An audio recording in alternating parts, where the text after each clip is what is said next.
Hai, apa kabar semuanya? Sekarang kita masuk pada bagian 23C dari pembelajaran Alkitab kita. Kita akan membahas sedikit mengenai the gap theory versus young earth theory. Apakah benar ada gap antara Kejadian 1 ayat 1 dan Kejadian 1 ayat 2? Kita masih pada bagian pertama, sejarah dunia purba dan Kejadian 1, yaitu penciptaan alam semesta.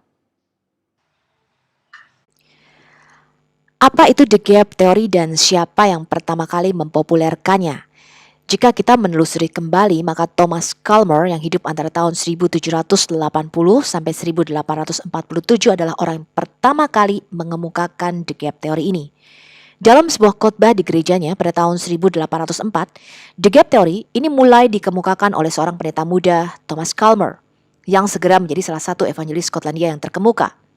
Pandangannya mengenai the gap theory ini atau the old earth ini menjangkau khalayak yang lebih luas ketika pada tahun 1814 dia menulis ulasan tentang teori George Cuvier. George Cuvier menulis mengenai theory of the earth. George Cuvier menyatakan bahwa bumi ini pernah beberapa kali dilanda air bah dan bahwa usia bumi ini mencapai jutaan tahun. Kemudian Thomas Calmer mengulas apakah pandangan ini sesuai dengan Alkitab atau tidak. Teori Thomas Calmer mengenai the gap ini, bahwa ada gap antara Kejadian 1 ayat 1 sampai Kejadian 1 ayat 2 menjadi pandangan bumi lama yang paling populer di kalangan orang Kristen selama sekitar setengah abad berikutnya. Sejak tahun 1816 dan seterusnya, banyak sekali pendukung the gap teori ini, antara lain Uskup John Bert Sumner yang kemudian menjadi Uskup Agung Canterbury, sangat menyukai the gap teori ini. Kemudian Profesor Perjanjian Lama dari Gereja Tinggi di Oxford, E.B. Pusey, juga mendukung penafsiran Kejadian 1 ini pada tahun 1830-an. Teori ini juga didukung oleh J.S. Pember, J.G. Barnhouse, J. Campbell Morgan, Augustines, dan masih banyak lagi. The gap theory ini berbeda dengan teori evolusi Darwin. Darwin baru menulis teori evolusinya On the Origin of Species sekitar tahun 1859.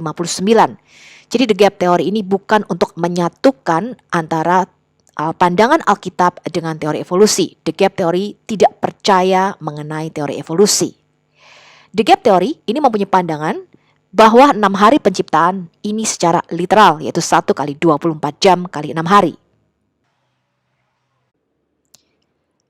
Kita lihat dulu pertanyaan-pertanyaan mendasar yang memunculkan the gap theory ini.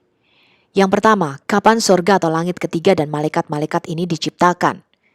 Ophanim, Serafim, Kerubim, penghulu malaikat Mikael, Gabriel, kapan mereka diciptakan? Tuhan lewat para nabinya memang tidak pernah secara eksplisit menceritakan kepada kita kapan dan bagaimana langit ketiga maupun malaikat-malaikat itu diciptakan. Tetapi secara tersirat, Tuhan mengatakan di kitab Ayub 38 bahwa malaikat-malaikat ini diciptakan sebelum dunia ini dijadikan atau sebelum adanya dimensi fisik. Pertanyaan kedua, kapan iblis jatuh ke dalam dosa? Jika kita membaca Kejadian 3, yaitu kejatuhan manusia karena godaan iblis, maka pastilah iblis sudah ada dan sudah jatuh di dalam dosa sebelum Kejadian 3. Pertanyaan ketiga, mengapa alam semesta dalam keadaan campur baur tidak berbentuk kosong dan gelap? Pertanyaan keempat, mengapa ada air menutupi seluruh alam semesta atau dimensi fisik ini? Oleh para penganut the gap theory, banjir yang menutupi alam semesta ini disebut dengan banjir Lucifer atau Lucifer's flood. Pertanyaan kelima, jika kita membaca Ayub 9 ayat 5-7, dikatakan di situ, dialah yang memindahkan gunung-gunung dengan tidak diketahui orang, yang membongkar bangkirkannya dalam murkanya, yang menggeserkan bumi dari tempatnya, sehingga tiangnya bergoyang-goyang, yang memberi perintah kepada matahari sehingga tidak terbit, dan mengurung bintang-bintang dengan meterai. Kapan Tuhan membongkar balikkan gunung dan menutup matahari dan bintang supaya tidak bersinar? Apakah ini literal atau ini hanya bahasa metafora? Pertanyaan keenam, jika kita membaca Yeskiel 28 ayat 11-13, lalu datanglah firman Tuhan kepada aku, hai anak manusia, ucapkanlah suatu ratapan mengenai Raja Tirus dan katakanlah kepadanya, beginilah firman Tuhan Allah, gambar dari kesempurnaan engkau, penuh hikmat dan maha indah. Engkau di Taman Eden, yaitu Taman Allah, penuh segala batu permata yang berharga, yaspis merah, krisolit dan yaspis hijau, permata pirus, krisopras dan nefrit, lazurit, batu darah dan malakit. Tempat tatahannya dibuat dari emas dan disediakan pada hari penciptaanmu. Yeskiel 28 dan Yesaya 14 itu secara tidak langsung bicara mengenai roh di belakang Raja Tirus dan Raja Babel, yaitu Helel bin Sakar atau iblis itu sendiri, yang kita sebut dengan Lucifer. Kapan iblis ada di Taman Eden? Apakah artinya Eden? Apakah Taman Eden adalah suatu tempat yang literal? Alkitab mengatakan kepada kita bahwa Tuhanlah yang membentuk langit dan bumi. Di Ayub 38 ayat 4-11, Tuhan berkata kepada Ayub, "Di manakah engkau ketika aku meletakkan dasar bumi? Ceritakanlah kalau engkau mempunyai pengertian, siapakah yang telah menetapkan ukurannya? Bukankah engkau mengetahuinya? Atau siapakah yang telah merentangkan tali pengukur padanya? Atas apakah sendi-sendinya dilantak dan siapakah yang memasang batu penjurunya? Pada waktu bintang-bintang fajar bersorak-sorak bersama-sama dan semua anak Allah bersorak-sorai?" Di sini dikatakan bahwa bintang-bintang ini mewakili malaikat-malaikat yang jumlahnya berlaksa-laksa kali berlaksa-laksa, tidak terhitung banyaknya. Dan diceritakan bahwa malaikat-malaikat itu menyaksikan ketika dasar bumi ini dibentuk atau diletakkan oleh Tuhan. Jadi ketika Tuhan membentuk langit dan bumi ini, malaikat-malaikat itu menyaksikannya dan mereka bersuka cita. Kemudian Tuhan berkata, siapa telah membendung laut dengan pintu ketika membual keluar dari dalam rahim. Ketika aku membuat awan menjadi pakaiannya dan kekelaman menjadi kain bedungnya. Jadi Tuhan mengumpamakan bumi ini mempunyai rahim atau perut bumi, sisi feminimnya. Tuhan berkata, ketika aku menetapkan batasnya dan memasang palang dan pintu. Kemarin kita sudah belajar bahwa ketika Tuhan menciptakan alam semesta, sama seperti ketika dia membuat sebuah rumah, ya, sebuah home bagi dirinya sendiri. Ketika aku berfirman, sampai di sini boleh engkau datang, jangan lewat, disinilah gelombang-gelombangmu yang congkak akan dihentikan. Yesaya 4 ayat 12, akulah yang menjadikan bumi dan yang menciptakan manusia di atasnya. Tangankulah yang membentangkan langit dan akulah yang memberi perintah kepada seluruh tentaranya. Ketika dikatakan pada mulanya Allah menciptakan langit dan bumi, Musa itu tidak memberikan informasi kapan dan bagaimana langit dan bumi ini diciptakan. Tapi Musa mau mengkomunikasikan kepada kita siapa yang menciptakan alam semesta. Allah itu menciptakan segala sesuatu lewat firman-Nya atau lewat sang firman. Di Kolose 1 ayat 15-16 dikatakan Yesus adalah gambar dari Allah yang tidak kelihatan. Jadi Bapa itu tidak bisa kita lihat karena dia adalah terang yang tidak terhampiri dan roh. Sehingga kita lihat itu adalah firman-Nya atau anak Allah yang kita sebut dengan Yesus. Yesus ini yang sulung, lebih utama dari segala yang diciptakan karena di dalam dialah telah diciptakan segala sesuatu yang ada di surga dan yang ada di bumi, yang kelihatan dan yang tidak kelihatan, baik singgasana maupun kerajaan, baik pemerintah maupun penguasa. Segala sesuatu diciptakan oleh Yesus dan bagi Yesus. Ibrani 11 ayat 3 dikatakan karena iman kita mengerti bahwa alam semesta telah dijadikan oleh firman Allah, sehingga apa yang kita lihat telah terjadi dari apa yang tidak dapat kita lihat. Alkitab tidak mempunyai pandangan bahwa segala sesuatu diciptakan dari ketiadaan, tapi dari yang tidak terlihat menjadi terlihat. Tuhan itu sudah mempunyai blueprint di dalam benaknya. Oleh hikmatnya, alam semesta ini sudah ada di dalam pikirannya Tuhan sejak awal. Dia membawa apa yang tidak terlihat ini ke dalam dimensi fisik. 1 Korintus 2 ayat 7. Tetapi yang kami beritakan ialah hikmat Allah yang tersembunyi dan rahasia, yang sebelum dunia dijadikan telah disediakan Allah bagi kemuliaan kita. 1 Petrus 1 ayat 19, Dia, Kristus, telah dipilih sebelum dunia dijadikan, tetapi karena kamu baru menyatakan dirinya pada zaman akhir. Jadi Tuhan mau bertabernakel di tengah-tengah manusia itu sudah ada di dalam benaknya sejak sebelum dunia dijadikan. Makanya ayat hafalan kita yaitu Yesaya 46 ayat 10, Tuhan mengatakan I declare the end from the beginning. Jadi di dalam mindset atau benaknya Tuhan, itu segala sesuatu tuh dia sudah lihat akhirnya dulu. Makanya Tuhan mengatakan kalau aku berfirman, aku tuh sudah mengatakan akhir dari sejak awalnya. I declare the end from the beginning. Jadi aku sudah tahu akhir segala sesuatu dari sejak awalnya. Makanya kitab Wahyu merupakan antitesis daripada kitab Kejadian. Seperti yang kemarin sudah kita pelajari. Sekarang kita mau melihat dari teks Alkitab itu sendiri teman-teman. Mengapa orang bisa mempunyai pemikiran the gap teori ini. Alkitab kita itu tidak dimulai dengan kata-kata Bereshit, tetapi Bereshit. Ada perbedaan di sini teman-teman. Bereshit itu kalau diterjemahkan di dalam bahasa Inggris in the beginning. Jadi waktunya spesifik, permulaan segala sesuatu, ada definite article the di situ. Ya, in the beginning.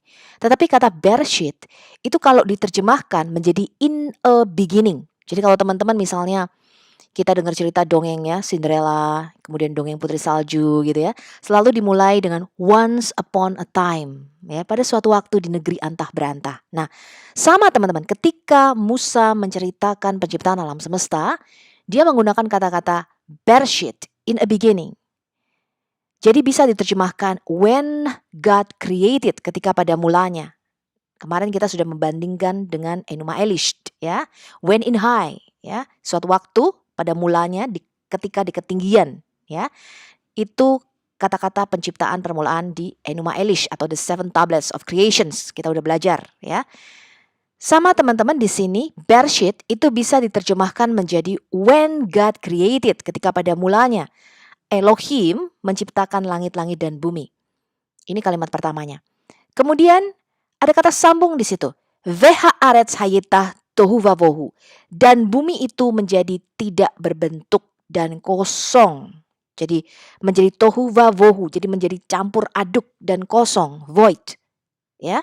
Dan kegelapan menutupi tempat yang dalam. Jadi materi itu sudah ada. Tuhan memulai proses penciptaan itu di ayat ketiga. Di mana roh Allah atau roh Elohim itu melayang-layang di atas permukaan air. Ini sudah kita bahas.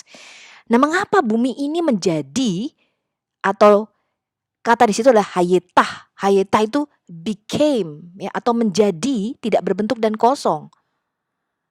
Disinilah awal mula pemikiran the gap theory. Apakah ada gap eon? Eon itu miliaran tahun antara Kejadian 1 ayat 1 dan Kejadian 1 ayat 2. Veha aretz tohu vavohu, dan bumi itu menjadi kacau balau dan kosong. Vekosek alpenitihum, dan kegelapan, vekosek kegelapan, itu menutupi jurang yang dalam. Tehum, ya. Kemarin kita sudah belajar tihum ini berkaitan dengan, secara lingual itu berkaitan dengan kata tiamat atau lautan yang dalam, samudra raya, ya. Nah, iblis sebagai salah satu dari malaikat itu sudah diciptakan sebelum dimensi fisik ini diciptakan. Kita sudah baca tadi ya di Ayub 38 ayat 4 dan 7. Di manakah engkau ketika aku meletakkan dasar bumi, kata Tuhan kepada Ayub, ceritakanlah kalau engkau mempunyai pengertian pada waktu bintang-bintang fajar bersorak-sorak bersama-sama dan semua anak-anak Allah bersorak-sorai. Jadi malaikat itu menyaksikan penciptaan alam semesta atau dimensi fisik ini, ya. Jadi yang diceritakan di kitab Kejadian itu adalah bumi, aretz, ya, langit pertama yaitu atmosfer kita, kemudian langit kedua di mana ada Tuhan meletakkan bintang-bintang, matahari dan sebagainya. Itu adalah langit kedua. Tetapi langit ketiga, yaitu tempat di mana malaikat-malaikat dan surga itu diciptakan, tidak diceritakan di dalam Alkitab kita, teman-teman. Ketika kita belajar kitab Yesaya dan Yehezkiel, ya, iblis ini adalah kerub. Dia merupakan salah satu dari malaikat yang jatuh. Ya, jadi ini berbeda konsep dengan Islam. Islam percaya iblis itu adalah salah satu daripada jin. Ya, tapi kita tidaklah demikian. Di Kejadian 3, ini adalah kejatuhan manusia ya. Ketika Adam dan Hawa di Taman Eden, iblis itu sudah jatuh di dalam dosa, ya. Makanya dia mengambil rupa ular. Ya, nanti kita lihat nih, nakash atau ular atau sesuatu yang bercahaya ini apa sebenarnya, teman-teman? Ya. Pertanyaannya, kapan iblis jatuh di dalam dosa? Dan ketika roh Allah merah kefet, ya, vibrating, bergerak naik turun di atas permukaan air, seluruh alam semesta beku dengan air. Roh Elohim mencairkan atau memulai penciptaan. Sekarang kalau kita mau melihat kepada teks Alkitab itu sendiri, kita mau lihat kata sambung vow di Kejadian 1 ayat 1 dan Kejadian 1 ayat 2. Kejadian 1 ayat 1 kita bisa menerjemahkannya menjadi when God created. Ya, pada awalnya suatu ketika Allah menciptakan langit-langit dan bumi itu. Veha aretz hayitah tohu vavohu, dan bumi itu menjadi belum berbentuk dan kosong. The gap theory itu menyarankan kata sambung atau conjunction vow ini diterjemahkan dengan tetapi. Sebab ada hal yang kontras antara kalimat sebelum dan sesudahnya. Di dalam pemikiran the gap theory, ketika Tuhan menciptakan segala sesuatu, Tuhan menciptakannya dengan sempurna. Kita lihat dulu di Yesaya 45 ayat 8. Sebab beginilah firman Yahweh yang menciptakan langit. Dialah Allah yang membentuk bumi dan menjadikannya dan yang menegakkannya. Dan dia menciptakannya bukan supaya kosong, tetapi ia membentuknya untuk didiami. Akulah Yahweh dan tidak ada yang lain. Jadi di dalam pemikiran The Gap Theory, penciptaan itu sudah selesai di Kejadian 1 ayat 1. Tuhan menciptakan langit-langit dan bumi secara sempurna.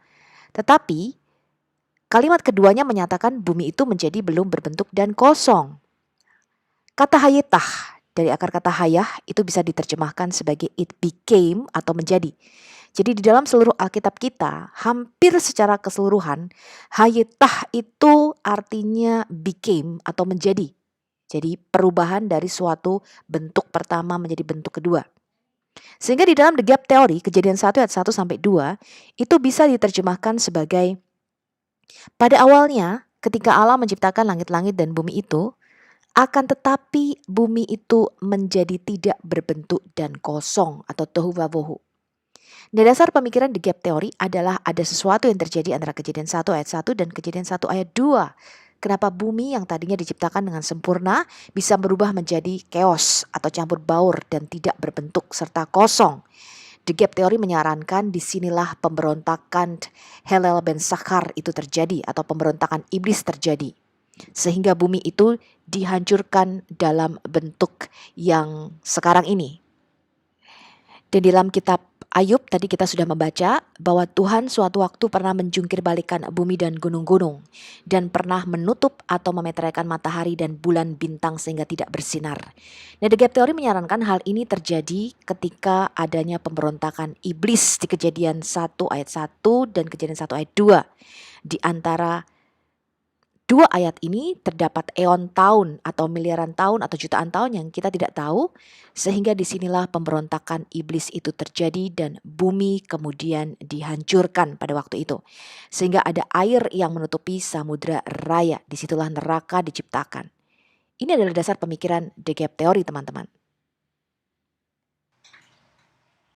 Sekarang kita mau melihat tohu wabohu. Di dalam Alkitab kita ada 3 tempat di mana frase tohu wabohu ini digunakan. Ya, tohu wabohu itu artinya campur baur, ya, belum berbentuk dan void atau kosong. Penggunaan pertama ada di Kejadian 1 ayat 2, Veha aretz hayitah tohu wabohu. Dan bumi itu menjadi belum berbentuk, chaos dan void atau kosong. Kemudian yang kedua, kita menemukan di dalam kitab Yesaya 34 ayat 11. Ini adalah penglihatan Nabi Yesaya. Burung undan dan landak akan mendudukinya, burung hantu dan burung gagak akan tinggal di dalamnya. Yahweh menjadikannya tohu wabohu, campur baur dan kosong tepat menurut rencananya. Kemudian kita lihat di Yeremia 4 ayat 23 dan 26. Aku melihat kepada bumi, ternyata tohu wabohu, campur baur dan kosong.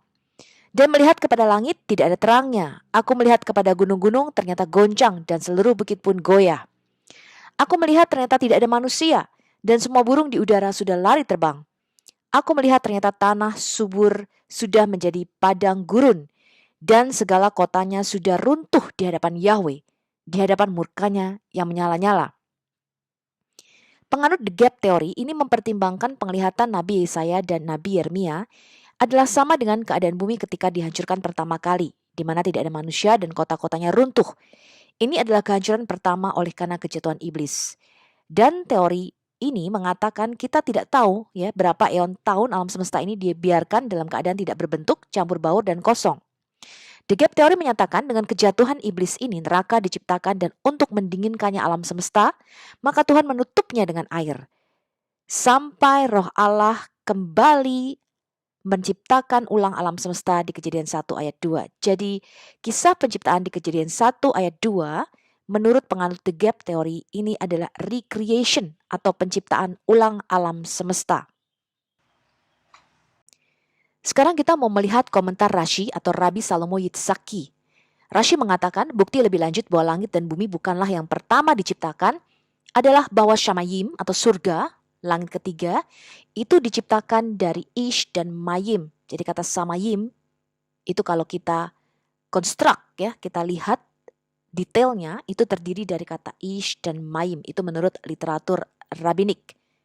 Jadi kalau surga itu terdiri dari api dan air di mana terdapat balance atau keseimbangan, maka api dan air materi ini harus sudah ada sebelum langit ketiga atau surga itu diciptakan. Rashi juga berkomentar bahwa malaikat dan makhluk-makhluk surga diciptakan di hari kedua. Ayub 38 ayat 4, di manakah engkau ketika aku meletakkan dasar bumi? Ceritakanlah kalau engkau mempunyai pengertian. Siapakah yang telah menetapkan ukurannya? Bukankah engkau mengetahuinya? Atau siapakah yang telah merentangkan tali pengukur padanya? Atas apakah sendi-sendinya dilantak dan siapakah yang memasang batu penjurunya? Pada waktu bintang-bintang fajar bersorak-sorak bersama-sama dan semua anak Allah bersorak-sorai. Jadi anak Allah atau Bini Elohim di sini itu ditafsirkan sebagai malaikat-malaikat atau makhluk-makhluk surga yang mana mereka sudah diciptakan sebelum alam semesta atau dimensi fisik ini ada, sehingga mereka menjadi saksi atau menyaksikan penciptaan alam semesta. Kita melihat komentar Ramban sekarang atau Rabbi Moshe Nachmanides. Ya, dia mengutip Rashi dan Ramban ini menulis, penciptaan itu adalah rahasia yang mendalam, tidak dapat dipahami dari ayat-ayat dan tidak akan dipahami oleh para murid kecuali melalui tradisi yang diterima sampai Musa, Tuhan kita dari mulut Allah, dan mereka yang mengetahuinya diharuskan menyembunyikannya. Jadi menurut literatur rabbinik, Adam ini bukanlah dibuat sebagai makhluk kekal, ya. Selama Adam mempunyai akses ke pohon kehidupan, maka tubuhnya tidak akan mati. Jika Adam dibuat kekal, mengapa Tuhan menciptakan waktu? Untuk apa ada waktu? Kapan waktu mulai dihitung?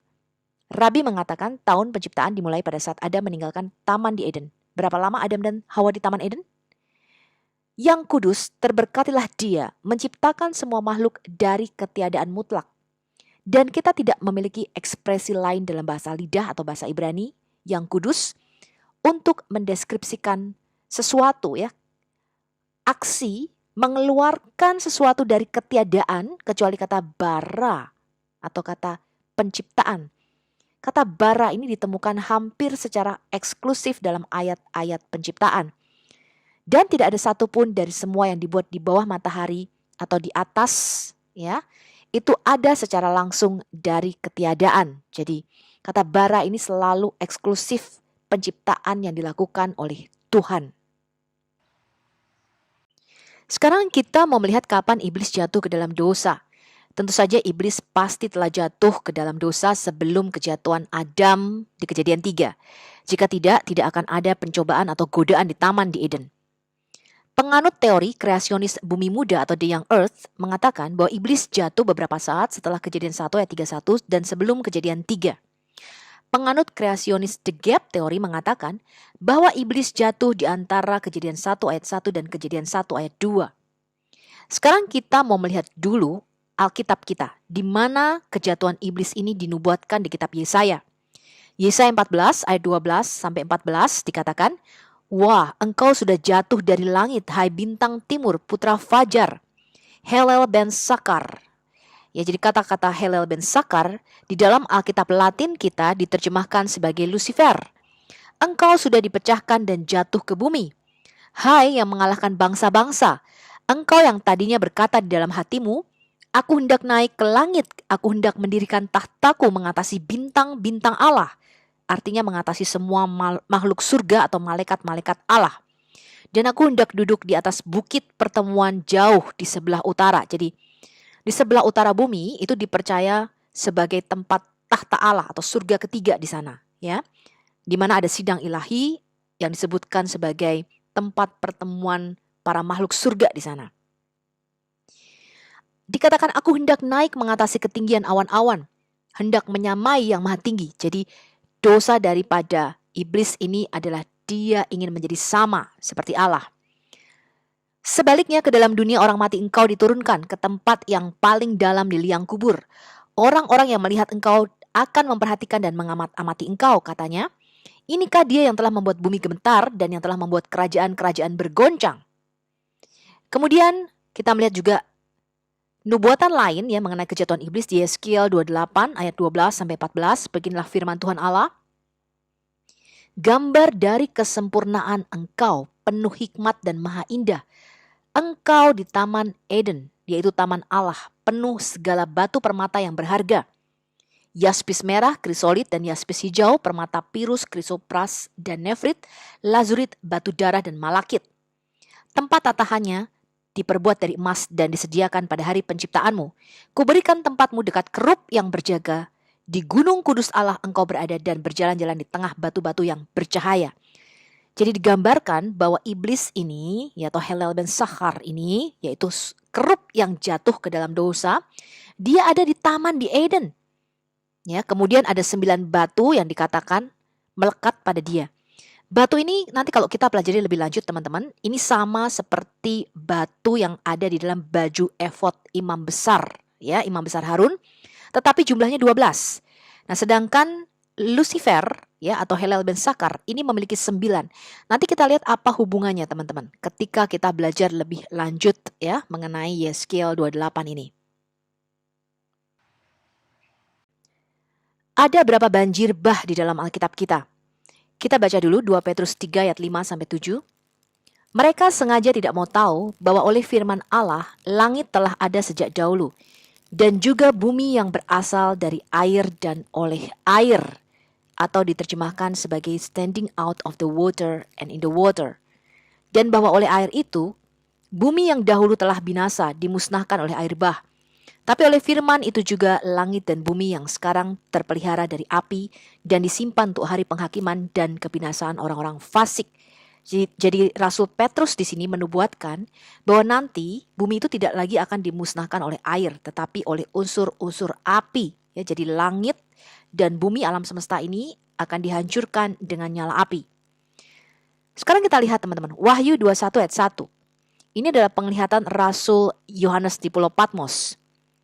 Lalu aku melihat langit yang baru dan bumi yang baru, sebab langit yang pertama dan bumi yang pertama telah berlalu, dan laut pun tidak ada lagi. Apakah ayat yang dikatakan Rasul Petrus bahwa bumi yang lalu dimusnahkan dengan air bah ini bertentangan dengan kitab Wahyu bahwa bumi kita ini adalah yang pertama? Kemungkinan maksud dari Rasul Petrus adalah dimusnahkannya peradaban dan penduduknya sama seperti air bah ya pada zaman Nuh. Tapi bumi masih tetap ada.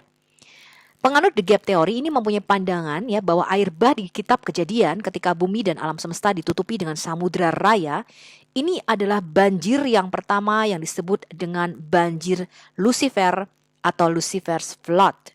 Jadi banjir yang diakibatkan karena jatuhnya Lucifer ke dalam dosa, kemudian Tuhan marah, dia memukul bumi, dan dikatakan di kitab Ayub dia menjungkir balikan gunung-gunung dan bukit-bukit ya sehingga bumi ini menjadi tidak berbentuk, kacau balau.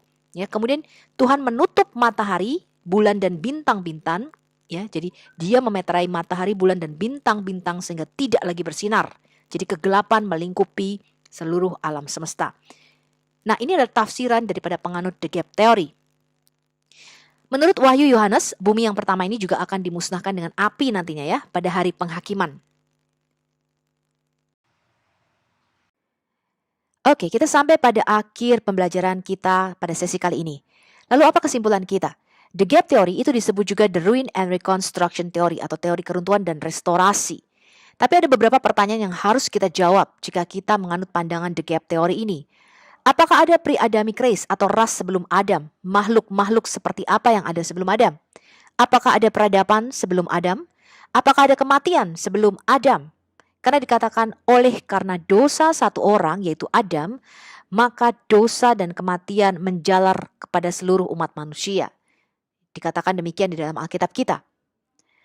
Kalau kita melihat di Yesaya 65 ayat 17-18, sebab sesungguhnya aku menciptakan bara, langit yang baru dan bumi yang baru. Hal-hal yang dahulu tidak akan diingat lagi dan tidak akan timbul lagi di dalam hati. Tetapi bergiranglah dan bersorak-sorak untuk selama-lamanya atas apa yang kuciptakan bara. Sebab sesungguhnya aku menciptakan Yerusalem penuh sorak-sorai dan penduduknya penuh kegirangan.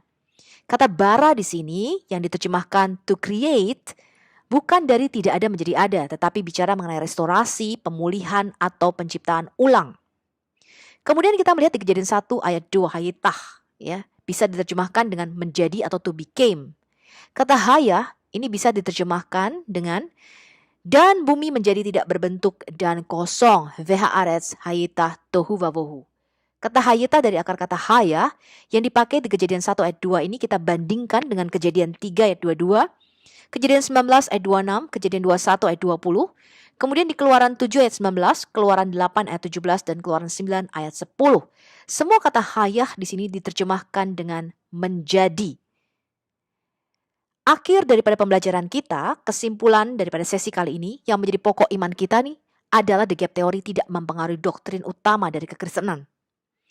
Dalam Kejadian 1-11 ini bukan hanya fakta sejarah tapi juga merupakan simbol-simbol atau tipologi mengenai siapa pencipta alam semesta, asal muasal manusia, apakah tujuan hidup manusia dan tujuan Tuhan menciptakan alam semesta. Jadi kalau ada yang berpikir yang mempunyai teori bahwa Kejadian 1-11 ini bukan merupakan fakta sejarah, saya tidak menganut pandangan itu. Jadi buat saya Kejadian 1-11 adalah historical facts atau fakta sejarah, walaupun di dalamnya mengandung perumpamaan, simbol-simbol, dan tipologi.